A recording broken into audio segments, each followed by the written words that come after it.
अस्सलाम वालेकुम। Welcome to dream achievers by Mohammad Adnan. आज हम एक और टॉपिक के ऊपर डिस्कस करने लगे हैं, that is regarding to theories of bureaucracy. Bureaucracy की जो थ्योरीज हैं, ये सिर्फ ब्यूरोक्रेसी की थ्योरीज नहीं हैं, ये सोशियोलॉजी के अंदर भी ये थ्योरीज यूज़ होती हैं। आपके पॉलिटिकल साइंस वगैरह के अंदर भी ये थ्योरीज जो हैं ये पुट होती हैं। चार तरह की थ्योरीज हैं, जिनमें से एक की थ्योरी तो प्योरली गवर्नेंस के ऊपर है, दैट इज़ मैक्स वेबर। उनकी हमने चार थ्योरीज आज डिस्कस करनी है अपने इस लेक्चर में।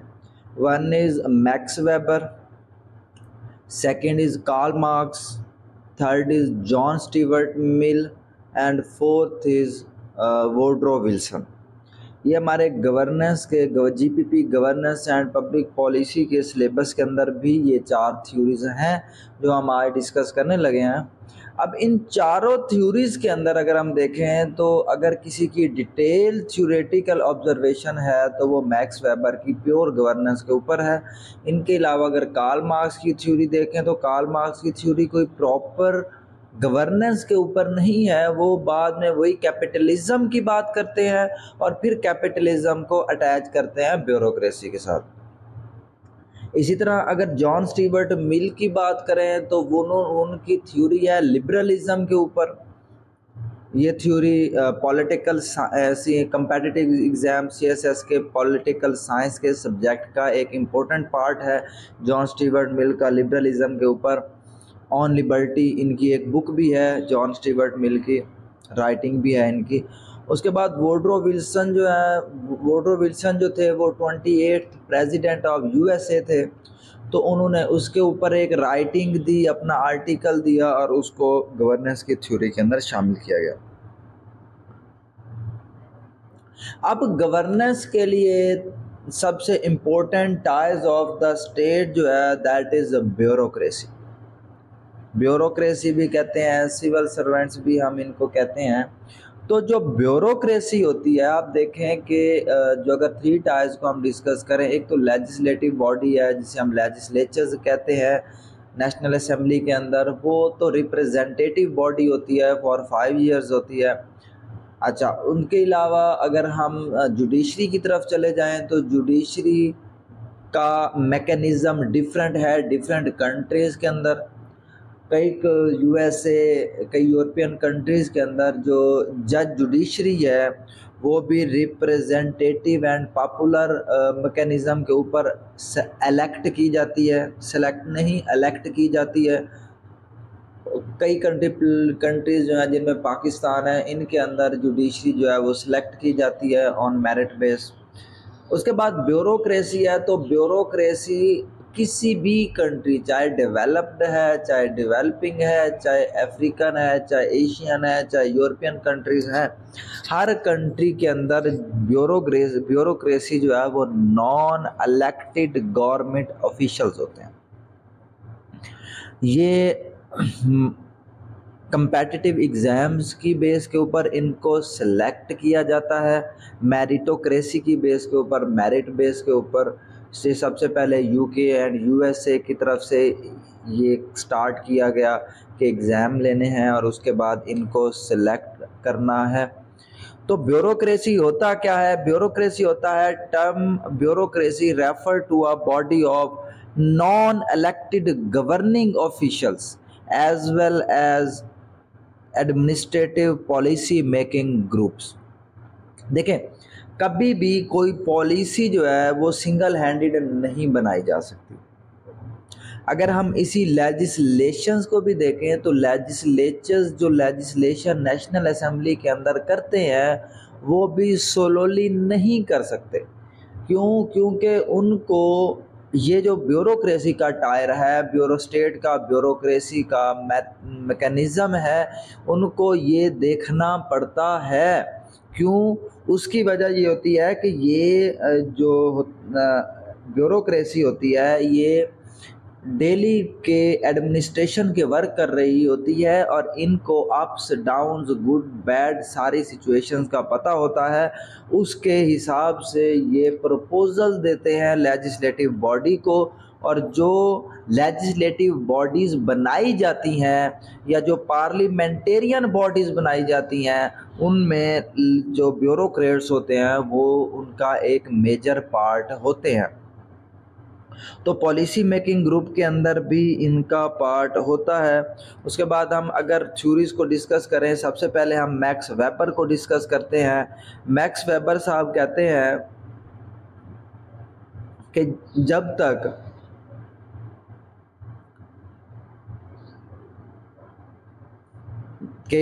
जब तक ब्यूरोक्रेसी नहीं थी तब तक जितने भी ब्यूरोक्रेसी के लिए सिविल सर्वेंट्स के लिए इलेक्ट किए जाते थे, सेलेक्ट किए जाते थे, वो ऑन द बेसिस ऑफ पर्टिकुलरिज्म की बेस के ऊपर किए जाते थे।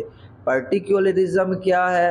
पर्टिकुलरिज्म के अंदर आपकी मेरिटोक्रेसी एग्जिस्ट नहीं करती, उसके अंदर आपका क्लाइंटलिज्म डिस्कस होता है, एग्जिस्ट करता है, और पर्टिकुलरिज्म के अंदर फैमिली रिलेशंस डिस्कस करते हैं, फेवरेटिज्म एग्जिस्ट करता है, नेपोटिज्म होता है जिसकी बेस के ऊपर जो भी रूलर होता है वो अपने करीबी या मनपसंद लोगों को सिलेक्ट करता है और उन्हें ब्यूरोक्रेसी का पार्ट बनाता है। फेवरेटिज्म एंड नेपोटिज्म की बेस के ऊपर होती थी। उसके बाद क्या हुआ कि जैसे जैसे पॉपुलेशन इंक्रीज़ हुई, कैपिटलिज्म आया, इन चीज़ों को हम फर्दर डिस्कस करेंगे कार्ल मार्क्स के अंदर। पॉपुलेशन इंक्रीज़ हुई, कैपिटलिज्म, इंडस्ट्रियलाइजेशन हुई, और उसके बाद जैसे जैसे सोसाइटी का मैकेनिज़्म कम्प्लेक्स होता गया, सोसाइटी डाइवर्सिफाइड होती गई, और सोसाइटी के डाइवर्सिफाइड होने का सबसे इम्पोर्टेंट मैटर है आइडियाज़। अब आइडियाज़ क्या होता है?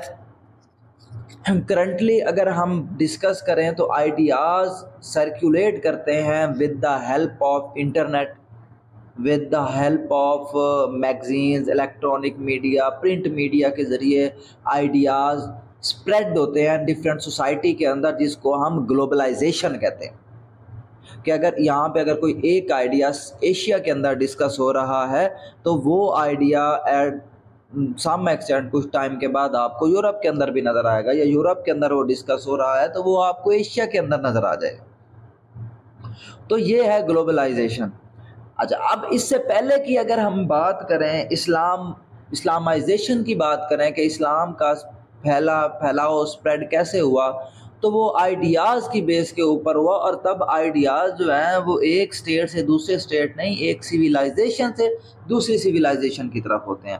अरब सिविलाइजेशन के अंदर इस्लाम फैला और आहिस्ता आहिस्ता वो सिविलाइजेशन फैलती फैलती ईस्ट एशिया तक आ गई। उसके बाद अगर आप बुद्धिज़्म को देखें तो वो भी ऐसे ही था। फिर उसके बाद कैपिटलिज्म आया, कैपिटलिज्म, इंडस्ट्रियलाइजेशन हुई, वो भी आइडियाज़ एक सिविलाइजेशन से दूसरी सिविलाइजेशन तक एग्जिस्ट किए। तो उस टाइम ये जो आइडियाज़ होते थे, ये आइडियाज़ एक सिविलाइजेशन से दूसरी सिविलाइजेशन के अंदर डिस्कस होते थे, जो सोसाइटल चेंज की रीज़न बनते थे। जैसे अगर आप ये जो एशिया की हिस्ट्री डिस्कस कर लें, अगर हम इंडस वैली सिविलाइजेशन को डिस्कस करते हैं कभी कभी, तो इंडस वैली सिविलाइजेशन चेंज नहीं हुई तो ख़त्म हो गई। ठीक है, क्यों? क्योंकि इंडस वैली सिविलाइजेशन के अंदर लोग जो थे वो पीसफुल थे, वो एक ही काम करते थे, खेती बाड़ी का काम करते थे। जिसके बाद आर्यन आए और इनके वो आर्यन जो थे वो मोस्टली जंगजू लोग थे, जिसकी वजह से उन्होंने हमला किया, और आज आपको देखते हैं कि फिर उसके बाद इंडस वैली सिविलाइजेशन ख़त्म हो गई। तो यहाँ सारी मेन चीज़ समझाने का मकसद ये है कि आइडियाज़ स्प्रेड हुए एक सिविलाइजेशन से दूसरी सिविलाइजेशन के अंदर, और उस आइडियाज़ के स्प्रेड होने की वजह से सोसाइटल चेंज हुआ, सोसाइटी डाइवर्सिफाइड हुई। जब सोसाइटी डाइवर्सिफाइड हुई तो इसके डाइवर्सिफाइड होने की वजह से सोसाइटी कम्प्लेक्स हो गई, और उस कम्प्लेक्सिटी को मैनेज करने के लिए ब्यूरोक्रेसी इमर्ज हुई और ब्यूरोक्रेसी का ग्रोथ पीरियड स्टार्ट हुआ। तो वेबर साहब पहले डिस्कस करते हैं एक चीज़ को कि पावर एंड अथॉरिटी के दरमियान क्या डिफरेंस है। तो बेसिकली पावर एक किसी की सेल्फ पर्सनल सोशल रिलेशनशिप की बेस के ऊपर होती है, और जो अथॉरिटी होती है वो लिजिटिमाइज होती है। लिजिटिमाइज मीन कि उसको कॉन्स्टिट्यूशनली जो है कोई पावर दी हुई होती है, और जब किसी को कॉन्स्टिट्यूशनली कोई पावर दी जाए तो वो पावर से अथॉरिटी के अंदर चेंज हो जाती है। उसके बाद हम देखते हैं according to Max Weber authority के कंपोनेंट्स कौन कौन से होते हैं। डिफरेंट कंपोनेंट्स होते हैं। वन, हु रूल, रूल किसने करना है, हु रूल्ड, किसके ऊपर रूल होना है। The will of ruler, ruler का क्राइटेरिया क्या है, वो किस बेस के ऊपर रूल करना चाहता है, और उनके डायरेक्ट रूल करता है या इनडायरेक्ट रूल करता है। उसके बाद हम डिस्कस करते हैं टाइप्स ऑफ अथॉरिटीज़ क्या कितनी होती हैं। बेसिकली 3 टाइप्स ऑफ अथॉरिटीज़ होती हैं, traditional authority, charismatic authority and legal rational authority. Traditional authority क्या होती है, जो किसी सोसाइटी के कस्टम्स, ट्रेडिशंस वगैरह जो किसी को पावर, लेजिटिमाइज पावर देते हैं, उसको हम ट्रेडिशनल अथॉरिटी कहते हैं। जैसे जरगा वगैरह है, वो ट्रेडिशनल अथॉरिटी के अंदर होते हैं। सोसाइटी उनको लेजिटिमाइज कर देती है कि वो जिस तरह के डिसीजन करना चाहें कर सकते हैं। उसके बाद क्रिस्मेटिक अथॉरिटी होती है। क्रिस्मेटिक अथॉरिटी होती है कि आप किसी के अंदर कोई क्लाइंटलिज्म को, जिस तरह हमने डेमोक्रेसी के अंदर डिस्कस किया, clientelism was the first step of democracy in European states, और वो डेवलपिंग कंट्रीज़ के अंदर अभी भी एग्जिस्ट करता है क्लाइंटलिज्म। What is क्लाइंटलिज्म? तो क्लाइंटलिज्म है कि जब भी when voter revolve around the charismatic politic personality of political leader, तो हम अगर उसके प्रोजेक्ट्स को नहीं देखते, उसके ग्रोथ को नहीं देखते, बल्कि किसी पर्सन की क्रिस्मेटिक पॉपुलैरिटी को देखते हैं, तो उस क्रिस्मेटिक लीडरशिप को देखते हैं, क्रिस्मेटिक पर्सनैलिटी को देखते हैं, तो वो हमारी क्रिस्मेटिक क्लाइंटलिज्म होता है। तो यही क्रिस्मेटिक अथॉरिटी है कि किसी के अंदर by virtue of extraordinary and exceptional qualities. ठीक है। उसके बाद लीगल रेशनल अथॉरिटी है। लीगल रेशनल अथॉरिटी में belief in legality of rules and rights of those elevated authority under such rule to issue command authority reside in position और officials। Legal rational का मतलब है कि एक ऑफिशियल जो select किया जाता है, उसके बाद उसको अथॉरिटी दी जाती है जिनके ऊपर उसने रूल करना होता है कॉन्स्टिट्यूशनली, तो इसको लीगल रेशनल अथॉरिटी कहते हैं। उसके बाद अगर हम ब्यूरोक्रेसी के करैक्टरिस्टिक्स को डिफ़ाइन करें अकॉर्डिंग टू मैक्स वेबर, तो वो कहते हैं कि जो ब्यूरोक्रेसी होती है, it should be hierarchical. Every official and every office in a part of hierarchy of authority। उसके बाद मतलब superior to subordinate relationship जो है hierarchical होनी चाहिए। sphere of कॉम्पिटेंस होना चाहिए, जिसको जो रिस्पॉन्सिबिलिटीज़ दी जाए वो कॉम्पिटेंट हो उन रिस्पॉन्सिबिलिटीज़ को देखने के लिए। मेरिटोक्रेसी होनी चाहिए, जो भी रिक्रूटमेंट हो वो मेरिट बेस्ड होनी चाहिए। उसके बाद वो कहते हैं कि separation of personal life and work life होनी चाहिए।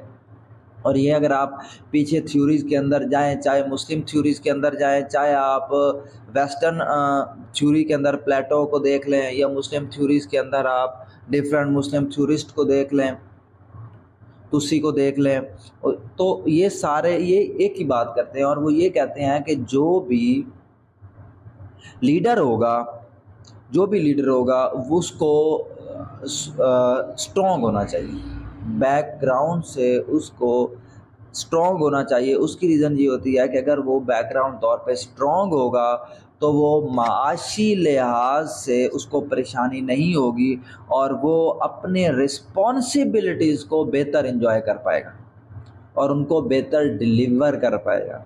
अगर कोई एक है, जिस तरह अकॉर्डिंग टू प्लेटो कहते हैं, प्लेटो ने सोसाइटी को 3 पार्ट्स के अंदर डिवाइड किया था, ठीक है, और उन डिवाइड्स के अंदर उन्होंने जब सेकंड जो सोसाइटी के मेंबर्स थे, गवर्नमेंट के मेंबर्स थे, इसी तरह अरिस्टोटल ने भी सोसाइटी को 3 पार्ट्स के अंदर डिवाइड किया, सिटीजन्स एंड नॉन सिटीजन्स। तो वो जितने भी सिटीजन्स थे, उन्होंने अरिस्टोटल ने कहा था कि एवरी पर्सन जो स्टेट के साथ कहीं ना कहीं अटैच है, स्टेट के मैटर्स के साथ, तो वो सिटीज़न है, और जो स्टेट के मैटर्स के साथ अटैच नहीं है तो वो नॉन सिटीज़न है। तो अरिस्टोटल वो यहाँ पे भी वो बात करते थे कि जो सिटीजन्स हों, दे शुड बी स्ट्रॉन्ग, तो बाय देयर ग्रोथ, तो वो ग्रोथ अगर उनकी स्ट्रॉन्ग होगी, बैकवर्ड उनकी स्ट्रॉन्ग होगी, अगर वो माशी तौर पर स्ट्रॉन्ग होंगे तो उनको अपनी वो परेशानियां नहीं होंगी और उसकी बेस के ऊपर वो स्टेट को अच्छा वक्त दे सकेंगे। इसी तरह प्लेटो की डिस्कस करें तो प्लेटो का तो बात ही, उन्होंने तो एक तो डिवीजन ऑफ सोसाइटी भी कर दी और उसके बाद उन्होंने तो कम्युनिज़म को भी डिस्कस किया। कम्युनिज़म का मतलब है कि जो भी स्टेट के अंदर कोई किसी के पास रिस्पॉन्सिबिलिटीज़ होंगी, ना वो शादी कर सकते हैं और ना वो जागीर बना सकते हैं। और प्लेटो कहते थे कि ये दोनों चीज़ें जो हैं वो किसी इंसान को करप्ट बनाती हैं। ये दोनों मेन रीज़न हैं, one is property, second is family. तो ये किसी एक सिंगल पर्सन को, इंडिविजुअल को करप्ट बनाती हैं। तो ये दोनों चीज़ें स्टेट के कोई भी जो मैटर्स रिलेटेड पर्सनल होगा उसको ये चीज़ें वो ये नहीं कर सकता। तो इस वजह से तो बट यहाँ पे जो मैक्स वेबर हैं वो ये बात तो नहीं करते, बट वो कहते हैं कि भाई इतना स्ट्रॉन्ग होना चाहिए कि वो अपनी पर्सनल लाइफ और जो अपनी वर्क लाइफ है उसको अलग अलग रख सके। उसके बाद a set of general rule,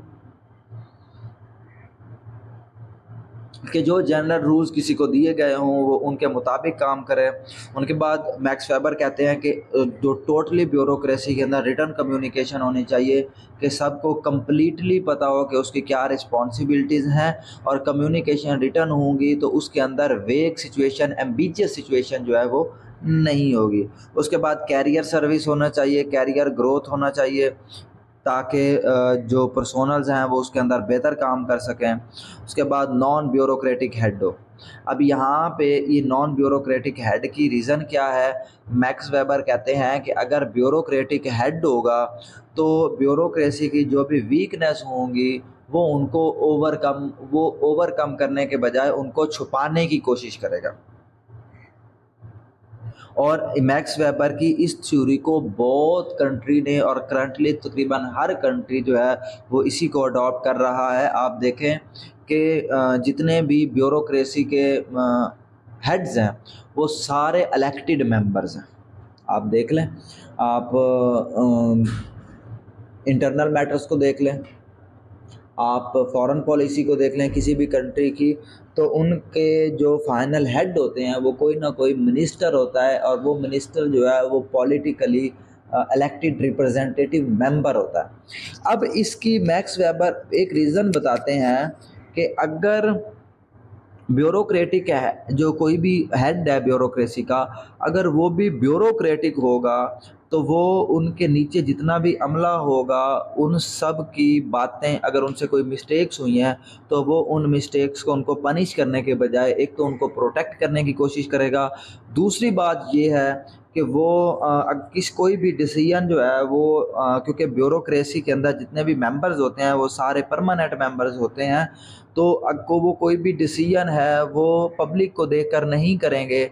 but अगर उनके ऊपर कोई non bureaucratic head, political head बैठा होगा तो उसको पता है कि अगर मैं कोई गलत डिसीजन करूंगा तो 5 साल के बाद मैंने लोगों से वोट लेने भी जाना है। तो इसलिए मैक्स वेबर कहते हैं कि उनकी टोटलिटी को, ब्यूरोक्रेसी के एब्सोल्यूटिज्म को मिटिगेट करने के लिए वो कहते हैं कि नॉन ब्यूरोक्रेटिक हेड होना चाहिए। उसके बाद हम पहले डिस्कस कर रहे थे रीजंस ऑफ ब्यूरोक्रेसी के इमरजेंस की क्या क्या रीजंस थी। वन इज़ मनी इकॉनमी, उससे पहले बार्टर सिस्टम था। बार्टर सिस्टम में क्या होता था कि एक प्रोडक्ट से दूसरी प्रोडक्ट, किसी से एक प्रोडक्ट लेके दूसरी प्रोडक्ट उससे ले ली जाती थी और प्रोडक्ट क्या एक्सचेंज हो जाता था।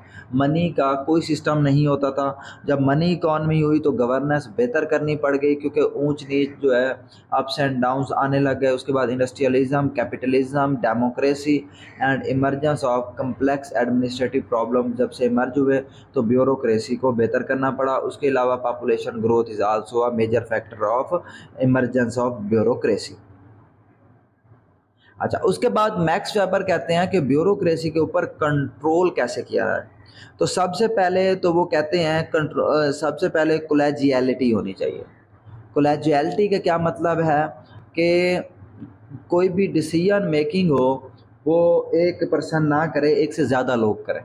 जो फाइनल डिसीजन मेकिंग हो वो एक पर्सन नहीं, एक से ज़्यादा लोग करें। सेपरेशन ऑफ पावर होनी चाहिए। हर जो इंस्टीट्यूशन है वो अपने स्फेयर के अंदर काम करे, और इन्हीं के इसी सेपरेशन ऑफ पावर जो है इसी के ऊपर आप देखें कि यूएसए का जो पॉलिटिकल सिस्टम है वो कम्प्लीटली सेपरेशन ऑफ पावर के ऊपर वर्क करता है, और ये सेपरेशन ऑफ पावर यूएसए के पॉलिटिकल सिस्टम का एक इम्पोर्टेंट एस्पेक्ट है। उसके बाद ए मैच्योर एडमिनिस्ट्रेशन होनी चाहिए, कि जो एडमिनिस्ट्रेशन करने वाला, जैसे हमने कहा, नॉन ब्यूरोक्रेटिक हेड होना चाहिए। डेमोक्रेसी डायरेक्ट होनी चाहिए, डायरेक्ट जो रिप्रेजेंटेटिव्स को, जो सिटीजन्स हैं वो डायरेक्ट वोट करें। उसके बाद रिप्रेजेंटेटिव डेमोक्रेसी होनी चाहिए। मैक्स वेबर के ऊपर फिर कई हद तक क्रिटिसाइज भी किया गया।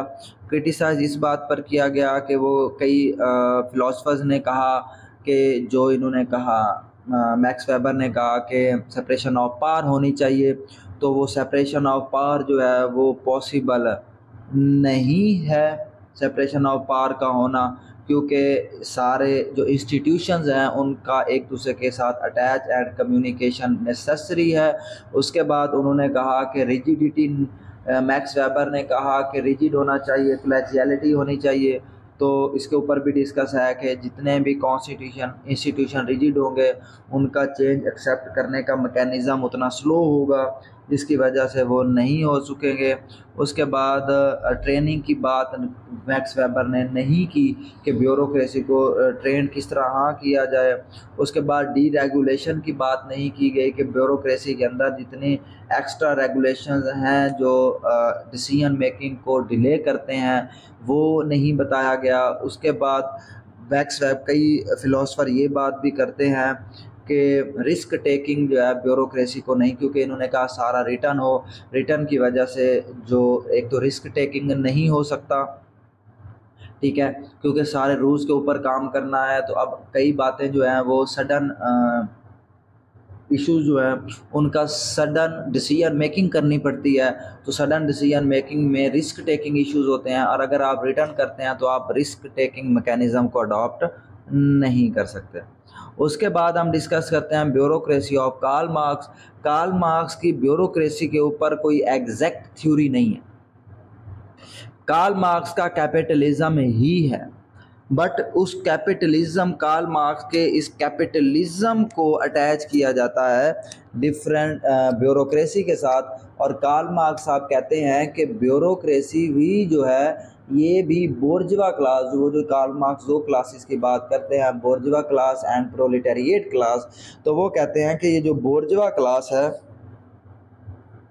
ये बोर्जवा क्लास की जो लाइफ है और बोर्जवा क्लास का जो कैपिटलिज्म है उसको रेगुलेट करने के लिए और उनकी प्राइवेट प्रॉपर्टी को प्रोटेक्ट करने के लिए ब्यूरोक्रेसी बनाई जाती है।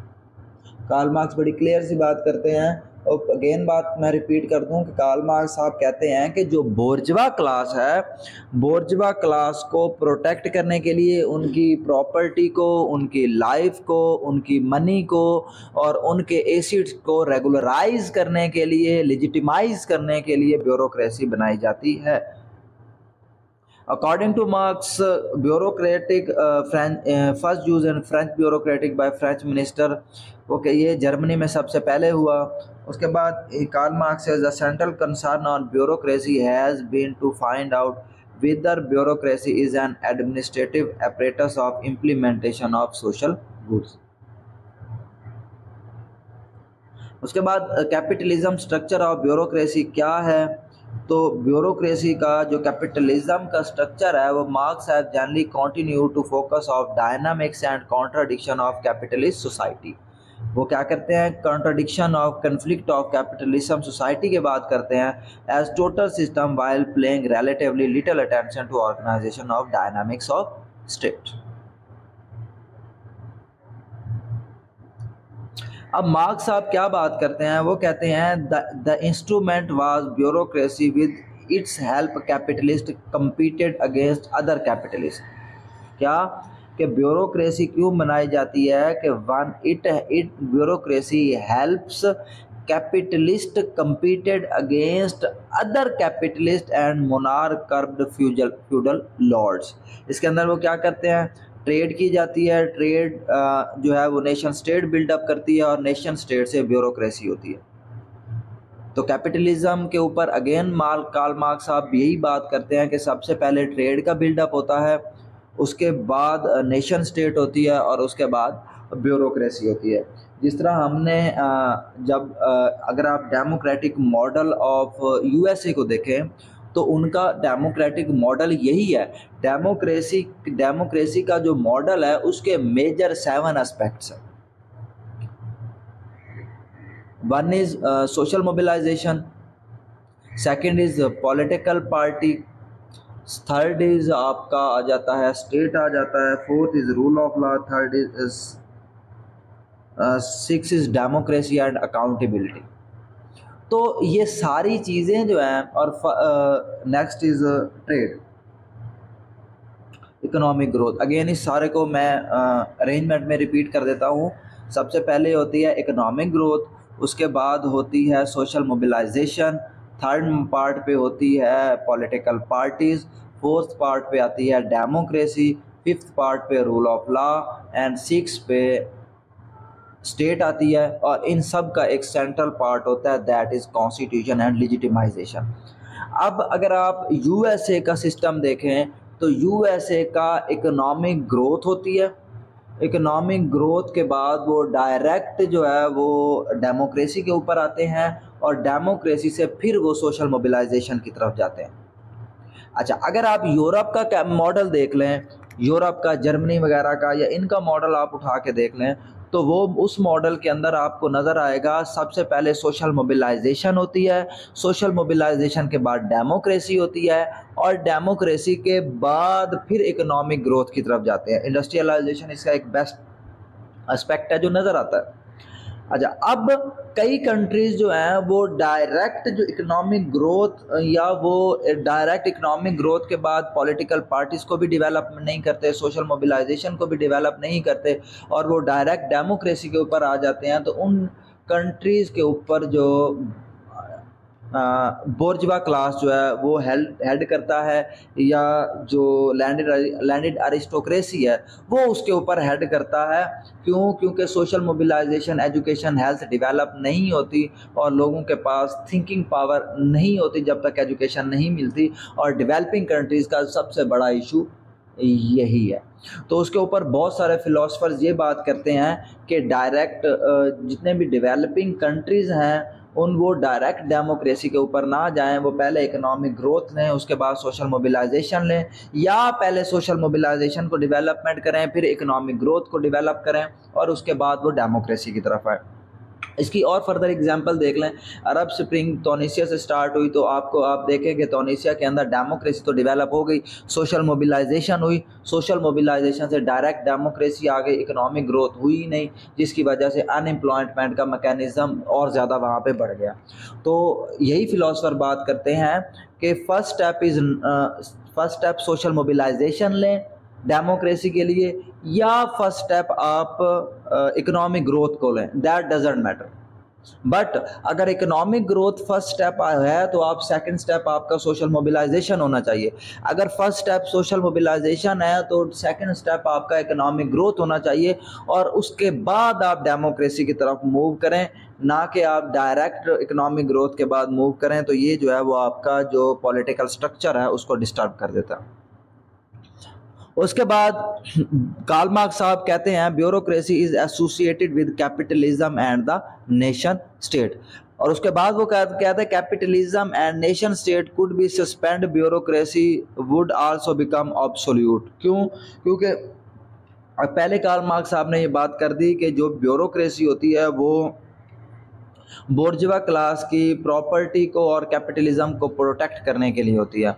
तो उसके बाद फिर कैपिटलिज्म ब्यूरोक्रेसी की डेवलपमेंट कैसे हुई, वो कहते हैं सबसे पहले फ्यूडलिज्म था, फ्यूडलिज्म के बाद कैपिटलिज्म आया और कैपिटलिज्म के बाद न्यू टेक्नोलॉजी आई जिससे ब्यूरोक्रेसी डेवलप हुई। वो हमने ऊपर बात कर चुके हैं कि इंडस्ट्रियलाइजेशन, जो मैक्स वेबर ने बात की इमरजेंस ऑफ ब्यूरोक्रेसी के अंदर, कि आपका industrialisation, money economy and democracy, capitalism, ये सारी चीज़ें डेवलप होने के बाद जो है वो ब्यूरोक्रेसी की ज़रूरत पड़ी।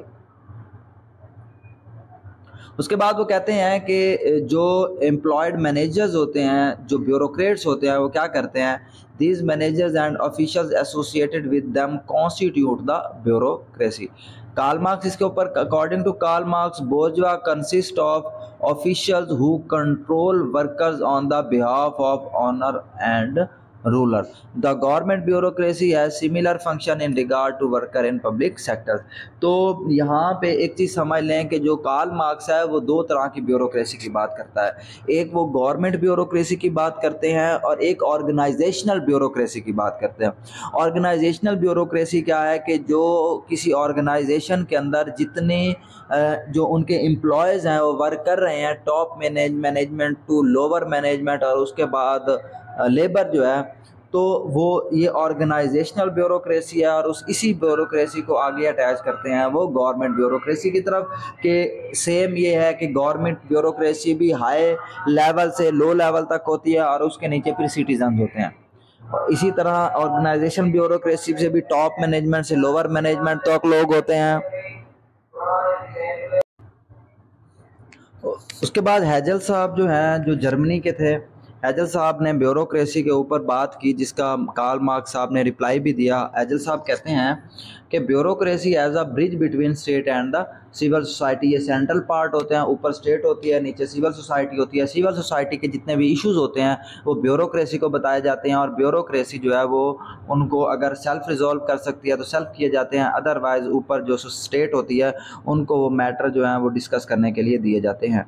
उसके बाद हेजल साहब कहते हैं कि bureaucracy as a medium through which particular interest were translated into general interest. तो ये वही बात है कि जो यूरोप के अंदर सबसे ज़्यादा डिस्कस की गई थर्ड वेव ऑफ डेमोक्रेसी के अंदर, और उनने उसमें यही कहा कि जो पर्टिकुलर इंटरेस्ट हैं that is more important than general interest are more important than particular interest. क्यों? क्योंकि जनरल इंटरेस्ट से पूरी लोगों को फ़ायदा होगा और असल फ़ायदा उसी के अंदर ही है। जिसके ऊपर मार्क्स साहब रिप्लाई करते हैं, वो कहते हैं कि bureaucracy does not know better since hierarchical and functional difference lead to more combination and mutual reinforcement of incompetence। वो कहते हैं कि ये जो अपर टू लोअर मैनेजमेंट है, कार्ल मार्क्स साहब कहते हैं, ये बेसिकली ये अपर टू लोअर मैनेजमेंट एक दूसरे को प्रोटेक्ट करने के लिए बनाई जाती है। और दूसरी ये होती है कि ये जो ब्यूरोक्रेसी है ये जितना भी मैकेनिज़्म है डिसीजन मेकिंग का उसको वीक कर देते हैं। कैसे? वो कहते हैं if an official does some wrong to citizen the tendency of a superior to protect him. उसके बाद it changes knowledge into secrecy and competency into mystery. अब बात ये की जाती है कि ये जो कार्ल मार्क्स हैं ये बात कर रहे हैं एक ऐसी सोसाइटी की, डेवलप्ड सोसाइटी की नहीं। क्यों? क्योंकि गवर्नेंस के लिए या अकाउंटेबिलिटी के लिए ट्रांसपेरेंसी एंड कॉम्पिटेंसी जो है वो सबसे इम्पोर्टेंट चीज़ है। अब ट्रांसपेरेंसी कैसे आएगी या पार्टिसिपेशन कैसे होगी? पार्टिसिपेशन और ट्रांसपेरेंसी तब आती है जब जब सिटीजन जो हैं वो इटसेल्फ प्रैक्टिकली इंटरफेयर करते हैं या वो खुद हिस्सा लेते हैं ब्यूरोक्रेसी के डिसीजन मेकिंग के ऊपर। अब वो कहते हैं कि जब सिटीजन जो हैं वो डिसीजन मेकिंग के अंदर टेक हिस्सा नहीं लेंगे तो वहाँ जाके फिर जो नॉलेज है वो सिक्रेसी बन जाता है, जो लोगों को नहीं दिया जाता, और जो कॉम्पिटेंसी है वो भी चेंज होकर मिस्ट्री में तब्दील हो जाती है और कॉन्फिडेंस बिल्डिंग जो है वो डिक्रीज़ होता है, जिसकी वजह से नेशन स्टेट बिल्डिंग जो है वो पॉसिबल नहीं होती। तो ये था बेसिकली कार्ल मार्क्स साहब का ब्यूरोक्रेसी का मॉडल। उसके बाद हम बात करते हैं ब्यूरोक्रेसी बाय जॉन स्टीवर्ट मिल। तो जॉन स्टीवर्ट मिल जो है he was one of the main theorist of liberalism. जिसे हम उर्दू में कहते हैं आज़ादी इजहार, आज़ादी नज़रिया इजहार। तो लिबरलिज़म का जो कॉन्सेप्ट है वो जॉन स्टीवर्ट मिल ने दिया था सबसे पहले, और वो कहते हैं कि लिबरलिज़म के अंदर ब्यूरोक्रेसी जो है वो उसकी एक लाजमी जगह है। किस लिए है? वो बताते हैं कि भाई hierarchical organisation fit within the framework of representative government democracy, कि जब तक रिप्रेजेंटेटिव डेमोक्रेसी नहीं होगी, जो हायरार्किकल ऑर्गेनाइजेशन है वो प्रॉपरली मैनेज नहीं हो सकता, सेंट्रलाइज्ड नहीं सेंट्रलाइज्ड भी प्रॉपर, ये सारा फिर सेंट्रलाइज्ड हो जाता है, डिसेंट्रलाइज्ड नहीं होता। आप अगर पाकिस्तान का कॉन्स्टिट्यूशन देखें, 18th अमेंडमेंट 2010 से पहले पहले पाकिस्तान का जितना भी मैकेनिज़्म था कॉन्स्टिट्यूशनल, वो सारे का सारा जो वो सेंट्रलाइज्ड था। फेडरल जो है वो प्रोविंशियल्स को बताता था, और प्रोविंशियल जो भी करना होता था वो पहले फेडरल से उनको पूछना पड़ता था। बट अब क्या है कि अब डिसेंट्रलाइज्ड है। 18th अमेंडमेंट के बाद प्रोविंसेस जो है वो अपने जो उनके स्फेयर्स हैं उन स्फेयर्स के अंदर रह के वो सेल्फ डिसीजन मेकिंग कर सकते हैं। तो रिप्रेजेंटेटिव गवर्नमेंट डेमोक्रेसी जो है वो इम्पोर्टेंट है। और वैसे भी गवर्नेंस के जो इंडिकेटर्स, इंटरनेशनल ऑर्गेनाइजेशन के जितने भी इंडिकेटर्स हैं, चाहे IMF है, चाहे यूनाइटेड नेशन है, चाहे वर्ल्ड बैंक है, चाहे एशियन ADB है, एशियन डेवलपमेंट बैंक है, तो इन सब के गवर्नेंस के इंडिकेटर में सबसे इम्पोर्टेंट चीज़ जो है वो डेमोक्रेसी का होना है। मिल्स ब्यूरोक्रेसी को कैसे डिफाइन करता है? वो कहता है government by trend officials, professional and specialist. Basically mills जो है वो टेक्नोक्रेट्स की बात करते हैं कि ब्यूरोक्रेसी जो है वो टेक्नोक्रेट्स की बेस के ऊपर होनी चाहिए, जिसमें सबकी पास जो है वो अपने अपने जो भी उनके प्रॉब्लम्स हैं या अफेयर्स हैं उनको सॉल्व करने के स्पेशलाइज्ड स्किल्स और टेक्निकलिटी होनी चाहिए। और वो कहते हैं technically trained expert rule by virtue and their specialised and scientific knowledge is dominant political and economic institution. Technocrat की गवर्नमेंट होती है, तो टेक्नोक्रेट की गवर्नमेंट के अंदर वो स्पेशलाइज्ड होते हैं। और पाकिस्तान के अंदर भी बहुत बार टेक्नोक्रेट्स लाए गए हैं। भुट्टो टाइम के अंदर भी टेक्नोक्रेट्स लाए गए हैं। उसके बाद परवेज़ मुशर्रफ साहब के ड्यूरेशन के अंदर भी टेक्नोक्रेट्स लाए गए हैं चीज़ों को बेहतर करने के लिए। अब मिल साहब चाहते क्या थे? He wanted to balance the governance by skilled and educated personnel with spirit of popular government. वो कहते हैं गवर्नमेंट डेमोक्रेटिक ही और रिप्रेजेंटेटिव गवर्नमेंट ही होनी चाहिए, बट उस रिप्रेजेंटेटिव गवर्नमेंट के अंदर टेक्नोक्रेट्स होने चाहिए। देखें, मैं एग्जांपल देता हूँ। एग्जांपल ये है कि अगर कोई एजुकेशन मिनिस्टर लगाया जाए, तो एजुकेशन मिनिस्टर अब करंटली तो हम देख लें तो एजुकेशन मिनिस्टर कोई भी लग जाता है, कोई भी पर्सन जो है वो एजुकेशन मिनिस्टर बन सकता है। बट मिल साहब कहते हैं कि जो भी एजुकेशन मिनिस्टर लगाया जाए, क्योंकि वो ब्यूरोक्रेसी का हेड है, एजुकेशन की जो ब्यूरोक्रेसी है उसका हेड होगा, तो वो जो है वो टेक्नोक्रेट होना चाहिए, वो स्पेशलाइज्ड एजुकेशन के स्किल्स के ऊपर होना चाहिए। ऐसा नहीं कि कोई लगा दिया जाए। अगर हेल्थ का कोई लगाया जाए तो वो प्रॉपर डॉक्टर हो। टेक्नोक्रेट का मतलब है वो कोई डॉक्टर हो, मतलब कोई ऐसा सिंपल बंदा जो है वो नहीं लगाया जा सकता। मिल saw that bureaucracy can pose serious challenge to liberal democracy by creating the despotism of worst kind। अगर वो टेक्नोक्रेट के अंदर बड़ा एब्सोल्यूट सिचुएशन के अंदर चले जाते हैं, अथॉरिटेरियन के अंदर चले जाते हैं, तो ये जो है वो कहते हैं कि लिबरलिज्म के लिए बेहतर नहीं है। और वैसे भी अथॉरिटेरियन गवर्नमेंट दुनिया में जहाँ भी होती है वहाँ पे लिबरलिज्म एग्जिस्ट नहीं कर सकता। Both are opposite to each other. उसके बाद मिल्स जो है वो ब्यूरोक्रेटिक डोमिनेशन को कम करने के लिए कुछ सॉल्यूशंस बताते हैं, और वो सबसे पहले कहते हैं कि सिटीजन्स की एक्टिव पार्टिसिपेशन होना ज़रूरी है। उसके बाद वो कहते हैं कि जो नॉन ब्यूरोक्रेटिक हेड है उनका स्ट्रिक्ट कंट्रोल होना चाहिए। उसके बाद जो ब्यूरोक्रेसी है उसका जो प्रोसेस है वो स्ट्रिक्ट होना चाहिए एंड रिटर्न होना चाहिए। And bureaucracy always become pedantocracy. Pedantocracy का मतलब क्या है कि वो अपने जो हेड्स हैं उनको जवाबदेह होगा, उनके लिए अकाउंटेबल होगा। उसके बाद जो स्टीवर्ट मिल साहब हैं मिल रिलेशनशिप डिस्कस करते हैं, relationship with bureaucracy and legislation. तो वो यहाँ पे जॉन स्टीवर्ट मिल ये बात करते हैं कि जो बात मैक्स वेबर ने की थी सेपरेशन ऑफ पावर की, तो यहाँ पे मैक्स वेबर साहब ये बात करते हैं कि सेपरेशन ऑफ पावर बिल्कुल एग्जिस्ट नहीं कर सकता। क्यों? वही बात कि मिल साहब कहते हैं कि लिबरलिज्म के अंदर जो है वो ये तीनों जो टाइज ऑफ गवर्नमेंट हैं, टाइज ऑफ द स्टेट है, इनको एक दूसरे के साथ कम्युनिकेट करना पड़ता है, और जब ये एक दूसरे के साथ कम्युनिकेट करते हैं तो इसका मतलब सेपरेशन ऑफ पावर एग्जिस्ट नहीं कर सकती। ठीक है। उसके बाद ये बात करते हैं ब्यूरोक्रेसी का एडमिनिस्ट्रेशन के साथ बात करते हैं मिल साहब, और वो बात करते हैं कि administrative body can not administer. जो रिप्रेजेंटेटिव बॉडी है वो लेजिस्लेचर्स हैं, तो इसका मतलब वो एडमिनिस्ट्रेशन नहीं कर सकते।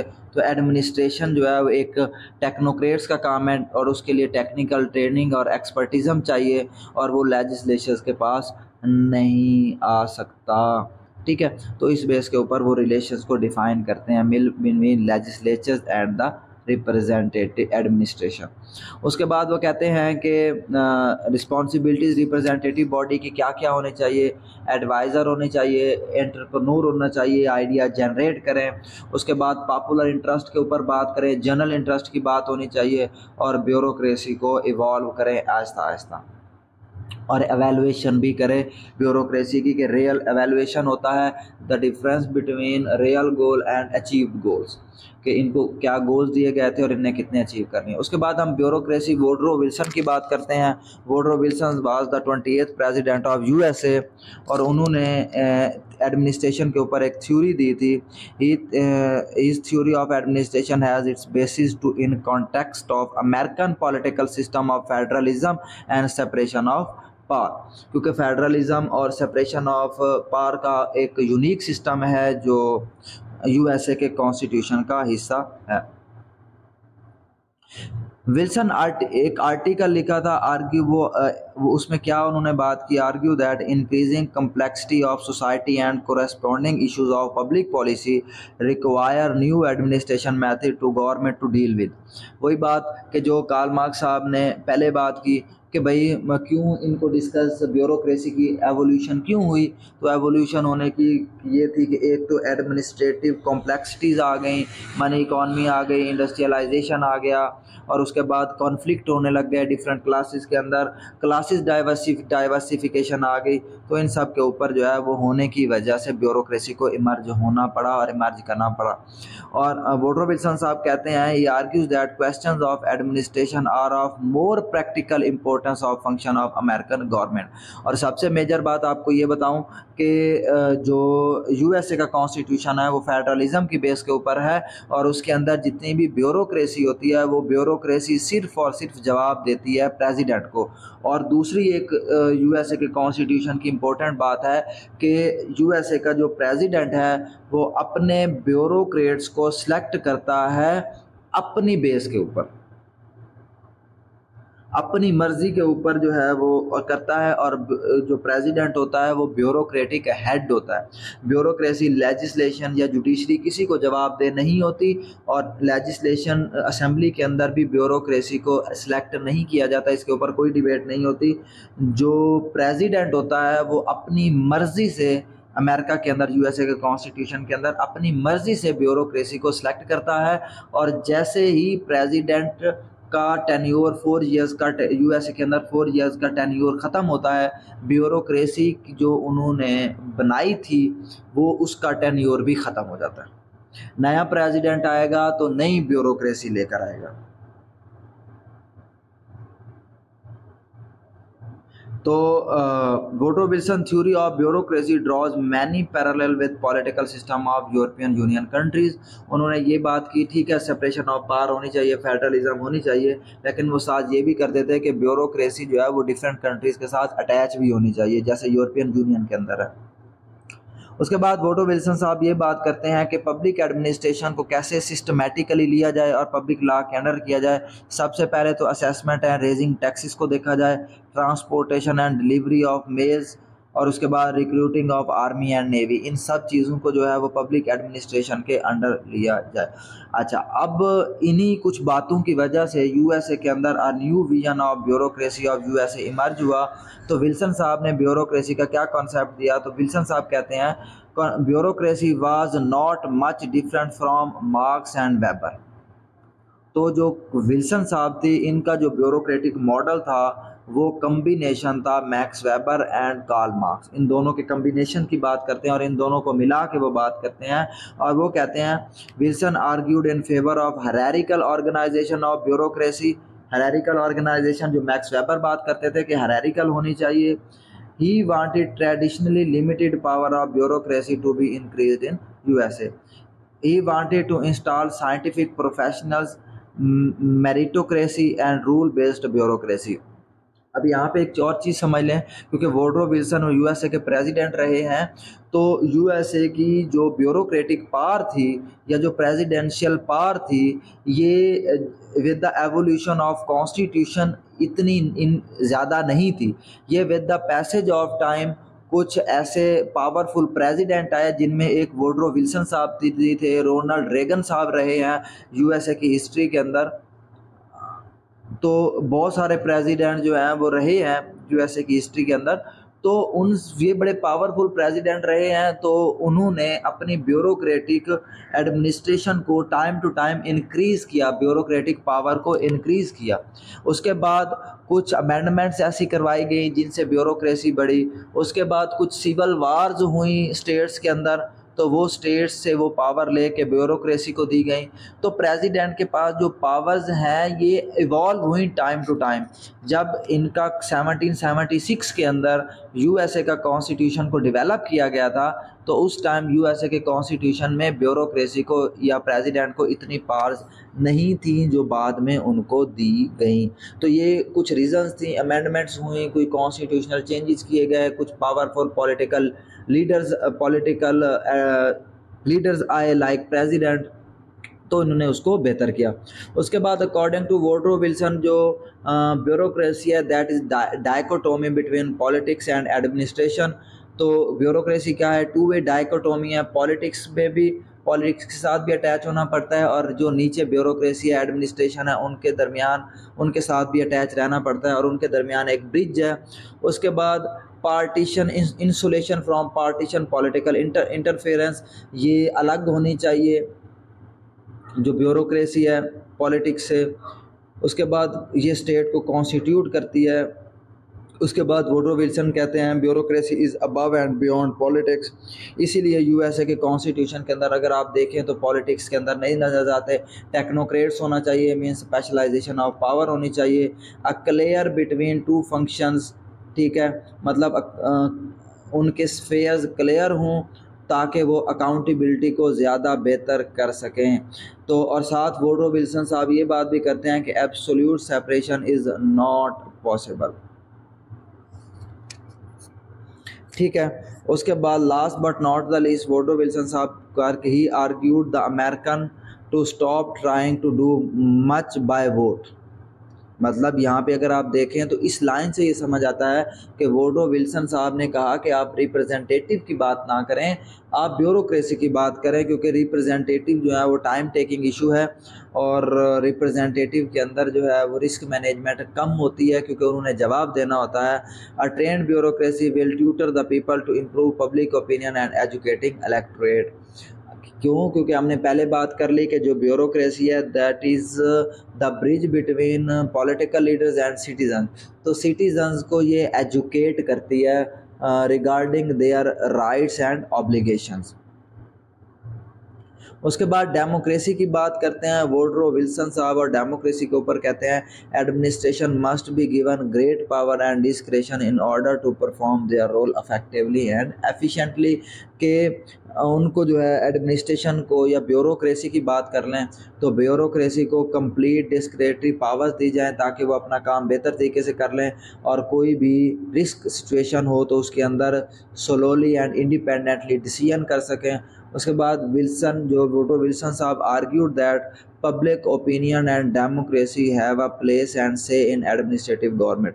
आपको यहाँ पे एक बात बताता चलो कि यूएसए की हिस्ट्री के अंदर वुडरो विल्सन साहब ने सबसे पहले पब्लिक ओपिनियन के ऊपर काम किया, कि उन्होंने, वुडरो विल्सन साहब ने कहा कि public opinion is very important for the strength of the democratic government, for the growth of democratic government. तो उसके लिए इन्होंने क्या किया, उसके लिए इन्होंने पब्लिक ओपिनियन के ऊपर काम किया। पब्लिक ओपिनियन पे किस तरह काम किया कि इन्होंने सिटीजन्स और ब्यूरोक्रेसी के दरमियान कम्युनिकेशन गैप नहीं आने दिया। कोई भी इशू होता था तो वुडरो विल्सन साहब पहले प्रेसिडेंट थे यूएसए के कि जो प्रॉपरली मीडिया के ऊपर आके कम्युनिकेट करते थे इश्यूज़ को। और यही चीज़ अगर आप देखें 2018 इमरान खान साहब के आने के बाद उन्होंने भी ये चीज़ करने की कोशिश की कि हर चीज़ को, महंगाई बढ़ती थी तो उसके ऊपर वो देखें, वो एक प्रेस कॉन्फ्रेंस करते थे या वो सोलोली जो है वो एक बयान दे देते थे। अच्छा, उसके बाद आप देखें तो वो कई बार इकोनॉमिक इश्यूज़ के ऊपर जो है वो बहुत सारे मीडिया पर्सोनल्स को लेकर बैठ के उनके ऊपर उनके क्वेश्चनिंग का सेशन होता था। तो क्या होता था कि इन जो कम्युनिकेशन गैप है वो नहीं आने देते थे, और वो वुडरो विल्सन साहब करते थे। और उसके बाद ये अब तक जो है ये यही चीज़ जो है अमेरिकन कॉन्स्टिट्यूशन के अंदर, या उसके बाद जितने भी अमेरिकन प्रेसिडेंट आए हैं वो इस चीज़ को देखते हैं कि कभी कहीं किसी भी प्लेस के ऊपर जो है वो कम्युनिकेशन गैप ना आए between government officials and the citizens of the American state. ठीक है, तो that is the 4 bureaucracy theory of bureaucratic theories, जिनमें पहले मैक्स वेबर को डिस्कस किया, उसके बाद कार्ल मार्क्स साहब के कैपिटलिज्म को डिस्कस किया, जॉन स्टीवर्ट मिल की ऑन लिबर्टी को डिस्कस किया, लिबरलिज्म के ऊपर उनकी एक बुक है ऑन लिबर्टी, उसको डिस्कस किया, और उसके बाद वुडरो विल्सन साहब के आर्टिकल्स को डिस्कस किया। तो अगर इसके ऊपर कोई क्वेश्चन हो तो आप लाजमी पूछ लीजिएगा। बहुत शुक्रिया, अल्लाह हाफ़िज़।